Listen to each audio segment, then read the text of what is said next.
So, today, I'm afraid, we're back on the £100 car. Has to be done, I'm afraid. Cleaned the DPF out, took it for a test drive, it died.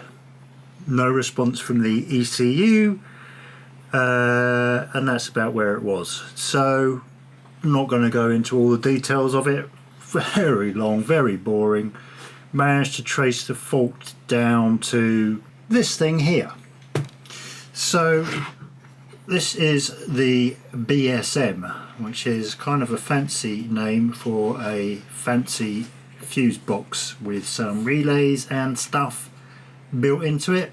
Obviously I knew it was something to do with the ECU that had gone wrong, because it had been fine and then it just suddenly wasn't responding. So started out with obvious things, or I wouldn't say obvious, but the simplest things. And so yeah, I just wanted to see if it was getting power, getting a wiring diagram or a pin out diagram, the correct one for that ECU. Actually impossible, it turns out. I got one for a similar car, it was different, but anyway, it sort of served its purpose a bit. Managed to track down possible issue with some power coming from this BSM unit to the ECU. So I took this thing off and took it apart.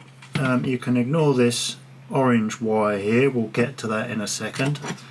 I'm not going to take it apart again because I just put it back together, but actually this is kind of fairly well sealed. You can get this plastic bottom off, but without doing some drastic cutting and stuff, you're not going to get the circuit board out.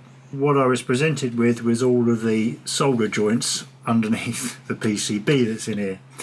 So I started sort of reverse engineering how it might work, where the relays might be, and basically using a multimeter on the solder points to test what was going on. What I discovered, this connector here, all of the pins except one directly lined up or had continuity with the solder pads on the underside of the PCB. So all except one. And kind of thinking, well, that could be by design, maybe it goes somewhere else. So I managed to, with a magnifying glass and a torch, managed to just about peek in between the plastic casing and the PCB and see this row of pins, and indeed they all just go straight up from the PCB into what I assume is the bottom of this plastic connector here. So there was still no continuity on this one pin, pin 13, and I had tracked down pin 13 to be probably a signal coming from the ECU into this to kick a relay in, which actually powers quite a lot of stuff, including the fuel valve and I believe also other parts of the ECU. So in other words, without that signal things wouldn't really work, and that signal was going into pin 13 on this connector here, and not getting any further. So not really being able to get to the underside of this connector to sort it out, I've come up with another solution. So that's where this orange wire comes in.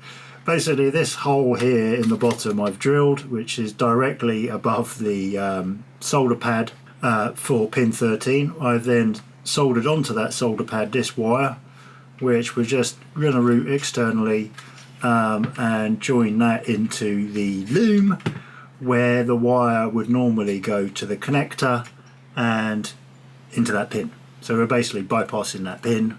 Now I will confess that I've already tried this and it's fixed the problem. Yeah, all good. The car is starting again. This is still a temporary solution. I don't really intend to leave it like this forever, but it should do for now whilst I sort out the other problems on the car. As you can see, all of these pins, all of these connectors here are corroded to hell. All of the fuses, all of the terminals in the fuses are corroded to hell. When I had this apart, I could see loads of corrosion inside here. So basically, really the sort of long-term plan will be to get a new BSM. Luckily these aren't coded to the rest of the electronics on the car, so you can basically get any old BSM off of any old car of the same model or uses the same BSM and whack it in. This will do for now whilst I find out the other problems, which we'll get back to shortly. Yeah, we'll get back to it. So that's about it for now.